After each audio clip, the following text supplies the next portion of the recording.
Well, thank you all for joining us today for the groundbreaking of the Brine. My name is Laura Benson Vandewey, and I'm the Chief Innovation Officer at the Decro Corporation, a nonprofit affordable housing corporation that has partnered with community-based nonprofits for over 30 years across California and Florida. 4 years ago, this month, Decro's CEO, Ted Handel, who you will hear from later this morning, approached me to join his team to help develop this site. A year later, Decro purchased where we are standing or sitting here today with a goal to provide not just 97 units of critically needed supportive and affordable housing for the most vulnerable, but also to create a service-enriched mixed-use campus, combining housing with healthcare, early childhood education, and access to fresh foods. Living up to its name, the Brine has yielded an environment for partnership across every aspect of this journey. Again, think folks, it's the site of a former pickle factory. All that to say that there are a lot of people who worked incredibly hard to get this project off the ground, and I'd like to acknowledge a few of them here now. First, the staff at the Los Angeles County Development Authority and LA County Department of Mental Health, with both a No Place Like Home and a Measure H award. Staff at the City of Los Angeles, especially the entire Los Angeles Housing Department for the Triple H Award and bond allocation, as well as the Housing Authority of the City of Los Angeles for the Project-Based Voucher Award. Our financial partners, including Mike Hemmons with Citibank with construction and permanent financing, Andy Markinson at Redstone Capital, providing the tax equity, pre-development and acquisition lenders, including Alex Dawson at Lisk, Brandon McCall and Jan Lee Winbrow at Enterprise Community Partners, Pavlin Buchikov and Tom DeSimone at Genesis LA, all with such critically needed pre-development financing.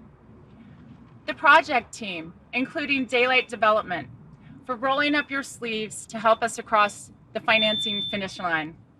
AC Martin, the architects who brought such creative thinking to the zoning challenges of the site, while creating a space for connection and healing in their design. Entitlement and permitting consultants, including Terry Dickerhoff and Craig Lawson, who took a new parcel map challenge on with energy during a pandemic, no less. The entire team at Walton Construction, Tom Vazzo and the Homeboy Industries team for providing our treats here this morning, and so much more as will be announced in the very near future. It's incredibly meaningful to be building this project with a new partner, Dr. Astrid Haeger and the VIP Community Mental Health Clinic. She founded only a few blocks from this site. A special thanks to Dr. Mejia VIP for creating a one-of-a-kind supportive services plan for the future residents, and to John Masseri and his team at the People Concern for coming alongside VIP with a master lease for additional special needs units. As you all know, recent redistricting has presented the unique opportunity to start the journey in CD1 and now find the project in CD14. A special thanks to Councilman Gil Cedillo's office for your tireless support of this project, and a special welcome to Councilman De Leon and his staff, a champion for the homeless, and welcome to our team. Last but certainly not least, I am honored to thank and introduce Los Angeles County Supervisor for the 1st District, Hilda Salis, for joining us this morning to kick things off and celebrate this milestone. Supervisor Salis is an incredible advocate for housing, health, and all the things that the Brine represents. Supervisor. Thank you.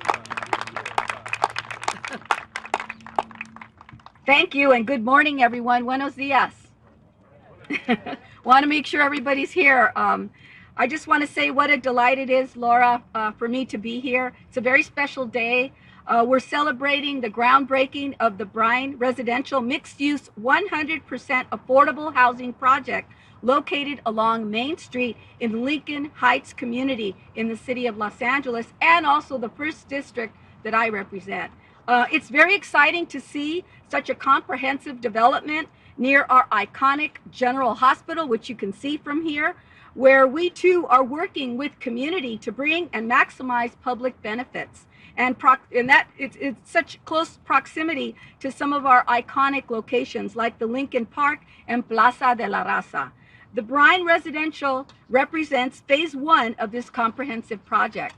And I want to applaud the Decro Group for bringing us here today and bringing this development in partnership with the Daylight Community Development Violence Intervention Program and the people concerned.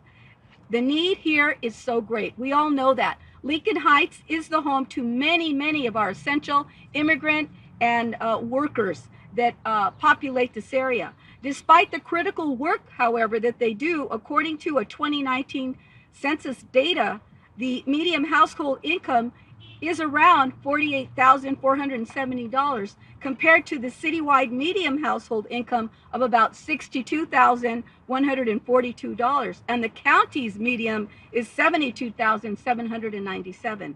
So you can see the odds aren't always in favor of the residents that reside here in this area. To meet the housing needs in this area, phase 1 of the Brine Residential will provide 97 total units, including 72 special needs units to persons experiencing homelessness, veterans, transition-age youth, seniors, and 24 general affordable units for low-income persons and families, and 1 unrestricted manager's unit. The development will be serving households and families at or below 30 through 60% median area income. So rents will range anywhere from $420 to about $1,500 a month.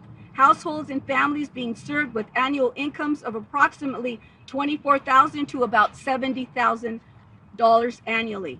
And it will range from studios, 1 bedroom, 2 bedroom, and 4 bedroom units. 72 project-based vouchers for rental subsidies will be made available.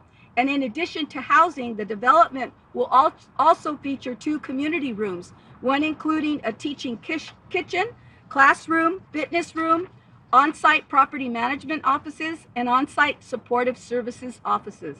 And on the first floor, there'll be about 28,000 square feet of community serving retail, including Homegirl Cafe. Let's hear it for Homegirl Cafe.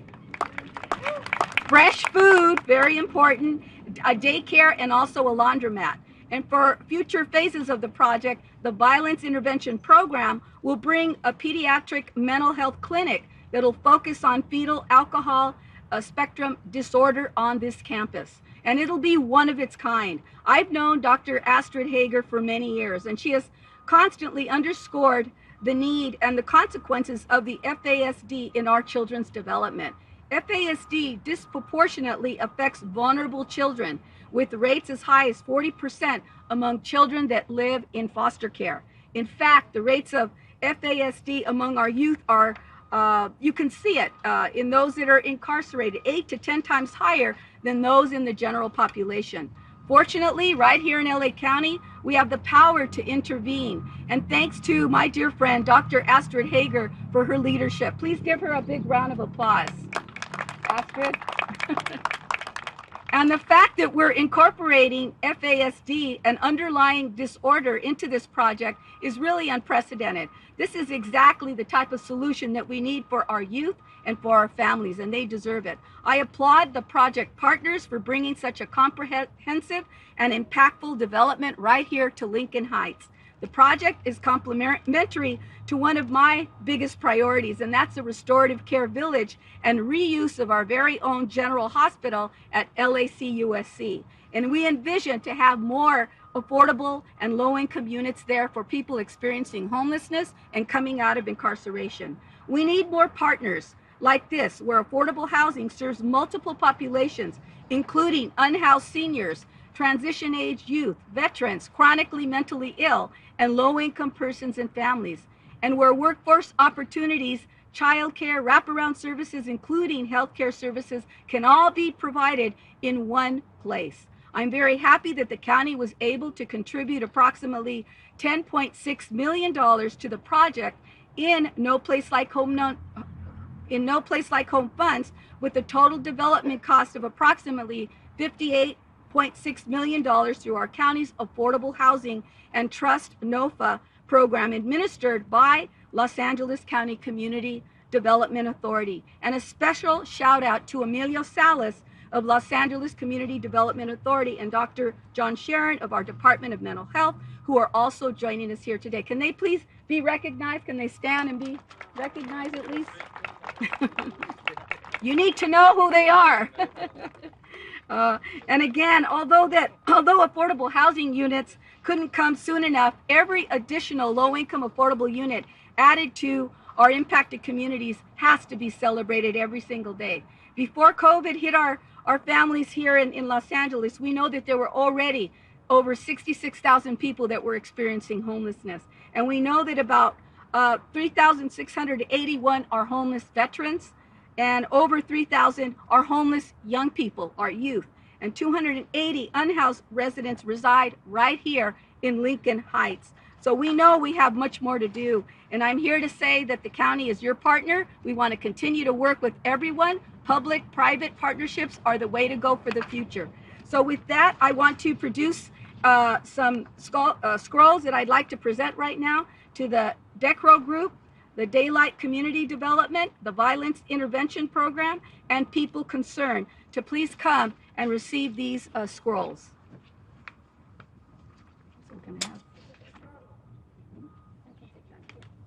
So, Decro Group.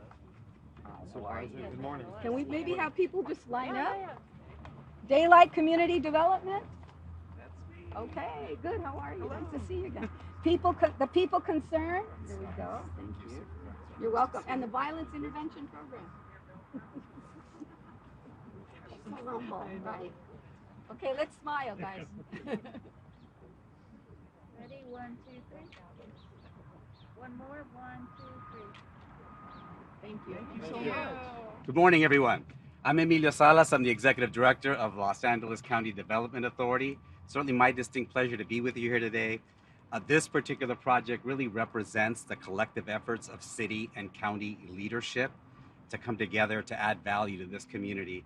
Now, one of the things that I was particularly impressed with in terms of this project, not only the retail component, but the fact that it has an early childhood development center that will be a part of this as well. We had the good fortune of deploying a number of emergency relief programs during the pandemic. One of the ones that resonated most with me was a grant program for child care centers throughout the county. This is a sector that was especially hit hard, and one that really rose to the top in terms of the importance that it held, in that many centers closed and weren't able to operate during the pandemic, which then prevented people from coming back to work. So this really resonates with me, that it's going to have this early child care development component, as well as a number of healthcare components associated with it.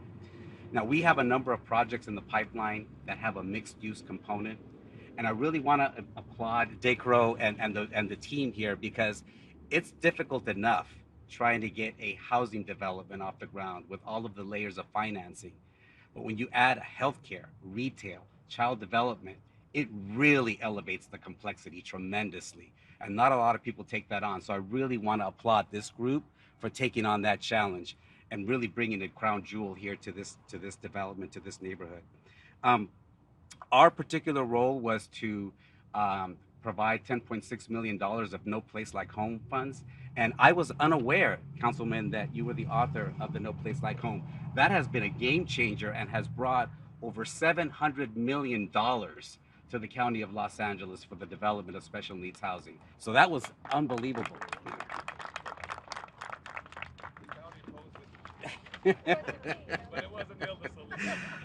I want to give a special shout out also to Team LACDA, to Nicole Smith, to Emily Codilla, who's here, and our consultant, Courtney Holt. They've really have a tremendous workload and really are pushing through a tremendous amount of projects through the pipeline right in the midst of the pandemic. Also, a special shout out to Walton Construction. I ran into an ex-LACDA team member who's now managing this project. So good to see you, and good to see Team Walton over here. And finally, a special word of thanks to Supervisor Salis. We've been at a number of these groundbreakings or grand openings, and I know that next month, Supervisor, you're going to be doing visits to Capitol Hill, albeit virtual visits. But I know in the ones that I participated in with the Supervisor, housing is always front and center. And heaven knows that she's been also working Sacramento and working them to make sure that we bring resources for that building that's right up the street here to repurpose that. So that's a huge vision of the Supervisors, to make sure that that building, that the old General Hospital, gets repurposed and becomes once again a vibrant part of the community. With that, I want to introduce our next speaker, who I also run into quite a bit at these groundbreakings. It's great that here in LA, it's perfectly normal to see the director of the Department of Mental Health at a supportive housing event. It's great that our health leaders recognize the importance of housing in a person's well-being. And Dr. Sharon has been a huge champion of supportive housing. So with that, I want to introduce our next speaker, Dr. Jonathan Sharon.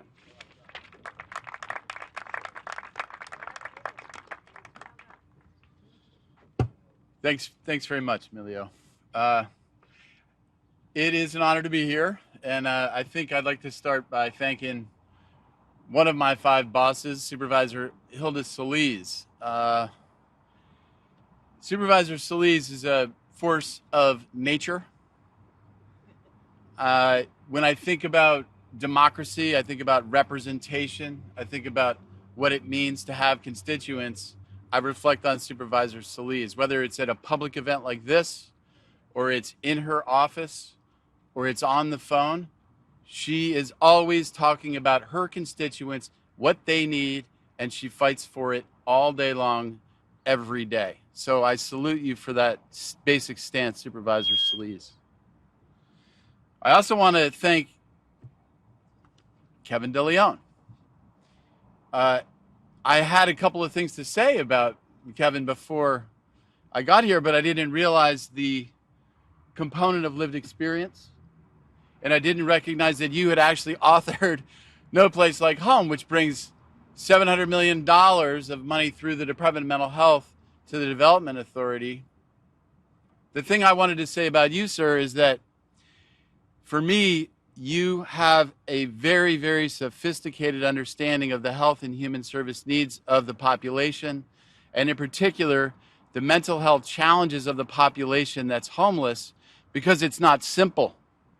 There are many, many, many different types of mental illness and addictions that afflict the people who are homeless, and they're cycling in and out of the hospitals, in and out of the jails.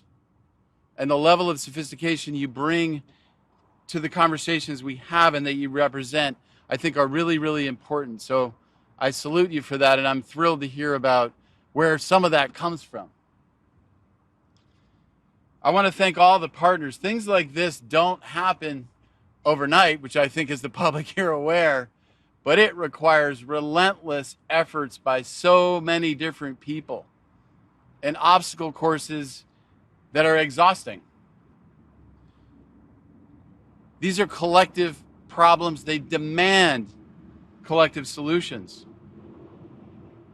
And it's not just about housing, and it's not just about health. It's really about well-being, which is why a project like this that has so many different components is critical. It's critical to give individuals a pathway forward in their lives to flourish. Amongst the partners, I want to recognize Dr. Astrid Haeger, who's here representing VIP, which she founded, as another relentless advocate. The stuff that Astrid has done for this county, in particular for the youth and kids and families that are child welfare involved, is hard to describe. She's led it for decades, and it is an honor to know her, to work with her, and to know that she's going to have a presence on this project. I also want to thank John Masseri and the people concerned, which I knew as OPCC back in the day when I worked at the VA. And I want to thank John for being a steadfast partner, for doing a massive amount of work in different parts of this county, and for doing his best to tolerate contracting with government and departments like the Department of Mental Health. Because it is not easy. Each project is a step closer. It's a move in the right direction. Many would say that we're decades behind in terms of building up community, and it's going to take decades to get where we need to go. And that may be the case. But every time we do something like this, we are making a statement, and we are moving this county in the direction that it must move. We can never give up. And when I think about mental health, and not just think about it, answer phone calls, deal with emails, get accosted in the street, mental health as a challenge is being showcased at the global level.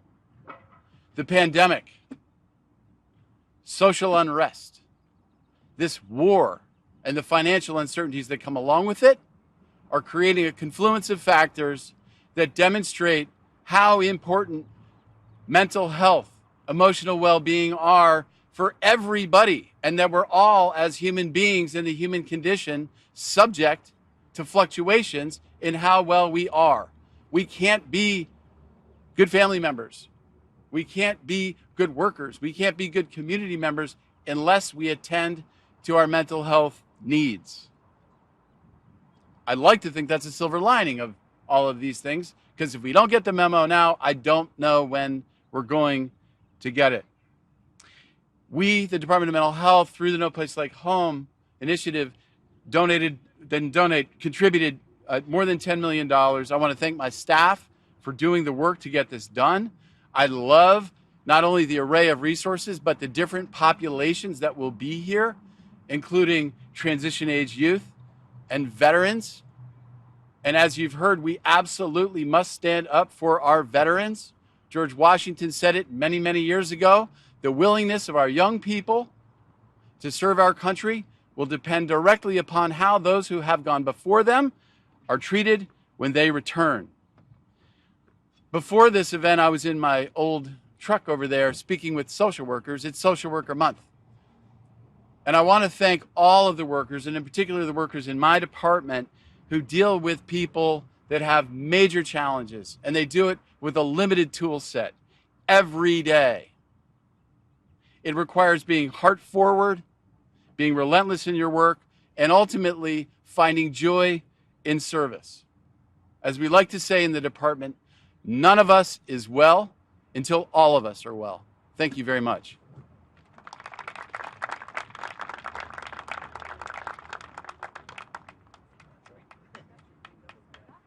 I'm going to introduce Dr. Astrid Haeger. I refer to this project, to be honest with you, I always refer to this project as the Pickle Factory. So I will continue to do that. And yes, we do have, I'm going to talk a little bit about VIP, and then I'm going to let Maribel Mejias, our COO, talk about what programming we're bringing in here. But I want to introduce you to Jolene, who grew up in these houses right over here and drove down here this morning. Can you stand up, please, and let us know who you are? We really appreciate knowing that you were married from that two-story house over there, and I want to know that I know that her bridesmaids' dresses were pink, and I'm paying attention to details.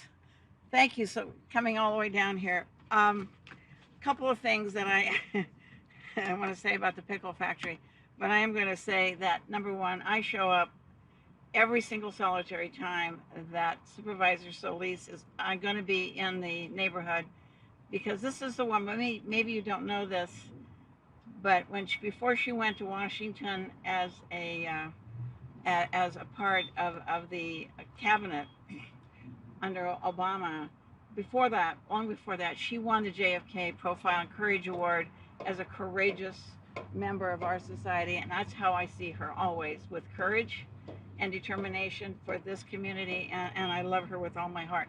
As for John, Sharon, yes, I'm very involved in child protection, and I do a lot of things about that because I'm a pediatrician and child abuse doctor. But we didn't have mental health in the centers for kids going in to foster care, except here at the Med Center. The rest of the county was completely devoid of having that marriage, which you have to have, which is mental health and health, and forensics and social workers. But he brought mental health. He walked in the door and placed it in every single one of those centers, which transformed this county. So I'm in awe of Jonathan as well. Housing. VIP is thrilled that we're going to be involved in this housing project, and we're going to be involved in it at the very beginning, and and for the elders that are here and for the homeless, because we're going to, right in those buildings right there, see those 3 buildings right there, is going to be a daycare center for kids who are born to mothers who drank during pregnancy, and it will be the only place in the state of California that does both diagnosis and treatment for these children. The only one will be right here in this community. Why? Because I am absolutely committed that we're going to stop this surge of people becoming homeless and on our streets and incarcerated and in foster care and in our jails. And one way to do that is to start right in those buildings right over there, to treat them, because it's not their fault, and be able to give them a start in life that they will in fact learn to be and grow up to be productive parts of this society and not on our streets. The part for the housing is it's too late for us to go back and change their childhood, but it is not too late for us to bring in programming that tries to restore them and give them a chance in life. This is an amazing project in this community, and I thank everybody that's here, and I thank Decro for coming to us and asking us to do the programming, and I'm looking forward to the Pickle Factory being here in this community yet again, and I'm going to introduce you to Maribel.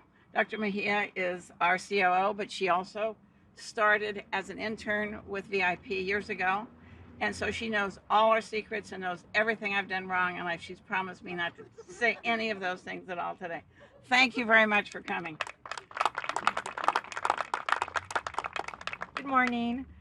VIP is humbled and privileged to be a part of this amazing community project and to take on the responsibility of providing supportive services to its community members. For over 35 years, VIP has been a part of the Lincoln Heights neighborhood, providing both medical and mental health services to its most vulnerable children, youth, and families. So today, we're excited and proud to be able not only to attend to the needs of the future residents of the Brine, but also to provide them with opportunities to thrive as one and as a community. At the Brine, VIP will primarily provide supportive services to the elderly, transitionally aged youth, survivors of domestic violence, veterans, and families. Through its programs, VIP will integrate the following services into the lives of tenants, addressing the special needs of each target population. Intensive case management will include individualized service planning and goal setting, coordination of services, counseling and support, crisis intervention, intensive assistance with accessing mainstream services and community-based resources, and reconnecting with a supportive network of family and friends. All tenants will have the opportunity to receive an intake and assessment, goal planning, life skills training and support, information and referral, recreation and socialization activities, community building activities, support groups, leadership opportunities, on-site educational and employment preparation opportunities, on-site health promotion activities, public benefits advocacy, food and nutrition counseling, and therapy as needed. VIP will offer different levels of support depending on the service needs of each tenant, and special needs populations will thrive and flourish in an environment that offers such varied levels of customized support. Services will be offered through a coordinated effort among the property management, community partners, and on-site service staff and tenants themselves, ensuring a healthy living environment for all. Just really quick in Spanish, buenos días a todos, gracias por estar hoy con nosotros. Nosotros como VIP estamos muy orgullosos de ser parte de este proyecto en la comunidad de Lincoln Heights. Tenemos más de 35 años proveyendo servicios a la comunidad y ahora tenemos la oportunidad de hacerlo para familias más necesitadas.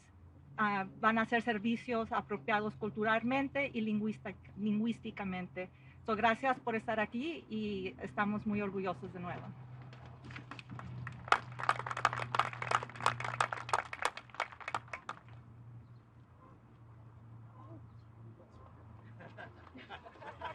Sorry. And now I'd like to introduce from the people concerned, John Messeri, the Chief Executive Officer. Thank you. Thank you. No worries. No worries. Good morning. Thank you, Maribel, and good morning. I am so happy to be here this morning. As I was listening to all the other speakers, I'm feeling a profound sense of gratitude. Gratitude to be part of this project. The people concerned, provide supportive services to special needs housing units all throughout Los Angeles County. We're currently supporting about 2,800 people in permanent supportive housing right now. But I think, as I think about the Brine, I think about the aspect of creating a therapeutic community, because for us, it's not just about getting people housed, it's about keeping them housed. And the way you do that is that you wrap services around people, but more importantly, you create a sense of belonging and purpose and meaning, and help people sort of cultivate their own agency over their own lives. And so we are so excited to be part of this development. And I think this is our fourth partnership with Decro and the Daylight team, a phenomenal group of developers, and we work with a lot of different developers, but this team really has it dialed in, and you can see that in the care and thoughtfulness that they've taken in developing this parcel, the historic homes that are here and repurposing them, including opportunities for access to fresh food, for childcare, for mental health services. It's amazing, and it's something that I know we are excited to be here. We will be more excited to be here and moving into the building when it's completed. But I just want to thank everyone. I want to thank the leadership, Supervisor Salis, Councilmember De Leon, and Dr. Sharon, in spite of the challenges in contracting with DMH, and they are legion, but he's a warrior, and they are champions for the people we serve. And I would say that, well, I absolutely agree with Dr. Sharon's assessment about how we treat veterans returning for more. I think it's also important as a safe and decent society how we treat the most vulnerable amongst us as well. And so this will be a place where people who haven't often had access or opportunity will have a chance to rebuild and reclaim their lives. And we are really thrilled to be a part of that. Now it's my pleasure to introduce Andy Markinson, who's the Senior Vice President with Redstone Equity Partners.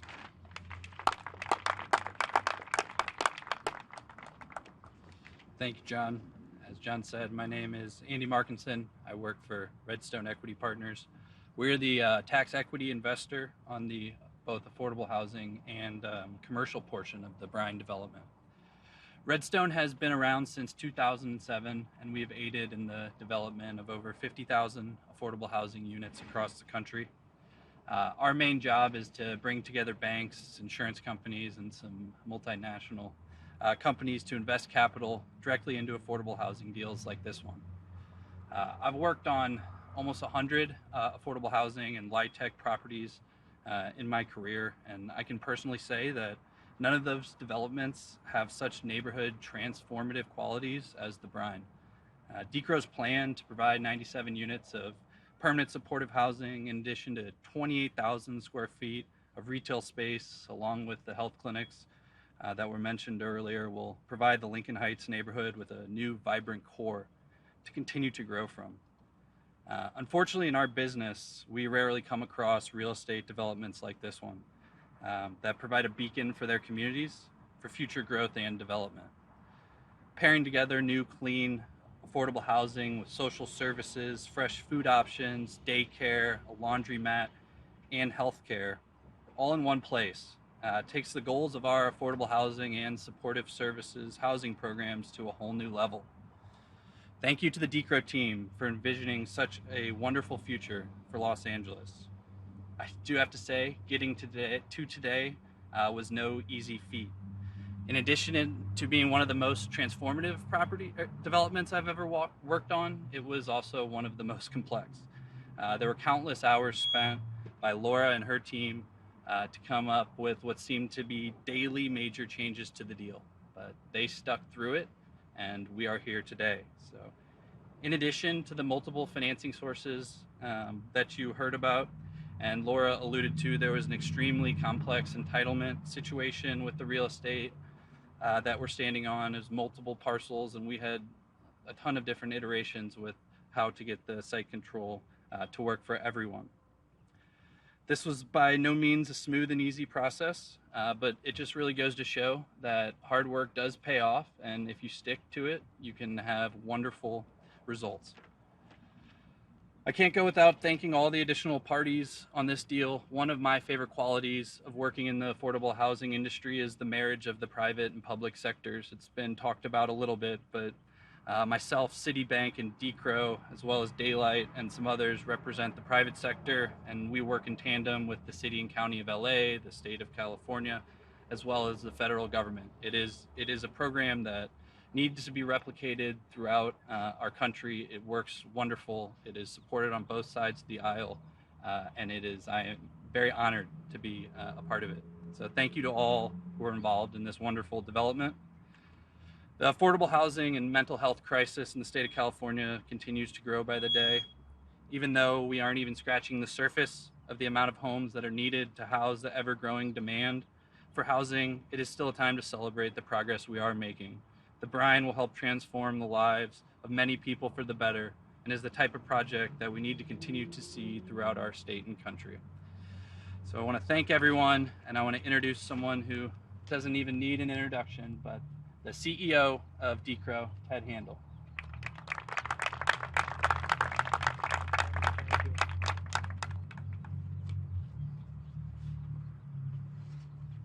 Good morning. I am Ted Handel, CEO of Decro Corporation. Supervisor Salis, Councilmember De Leon, Gerald, Emilio, Dr. Sheeran, Dr. Haeger, Dr. Mejia, John, Andy, and guests, thank you for joining us today on this very transformative project. First, let me please acknowledge Christian von Merkatz, Chair of the Decro Board of Directors. Christian and the other members of the board have been exceptionally supportive throughout this entire development journey, as Andy just described it. We would also not be standing here if it were not for the creativity, the tireless efforts and time and effort and resilience of our staff, beginning with Laura, Aaron Foreman, Gabriela Vega, and our newest member, Nicole Willick, who have just put an immense amount of time and effort to work through the various issues that you've heard today in terms of entitlements, in terms of financing, all to bring this project together. As Laura noted, it takes an exceptional team to create a project like the Brine. Financing from Citibank, the LA Housing Department, the LA County Development Authority, Redstone Equity, LISC, Genesis LA, and Enterprise. City and county support from the LA Housing Department, LACTA, and the Department of Mental Health. Development support from Daylight Community Development. Our partners, VIP Community Mental Health Center and Homeboy Industries. And the professionals, including A.C. Martin, our architect, Terry Dickerhoff, an extraordinary permit expediter, Craig Lawson, and of course, Walton Construction. Finally, on a personal note, I want to give a shout out to Anthony Bihar. Anthony is the realtor who introduced me to this site in 2016.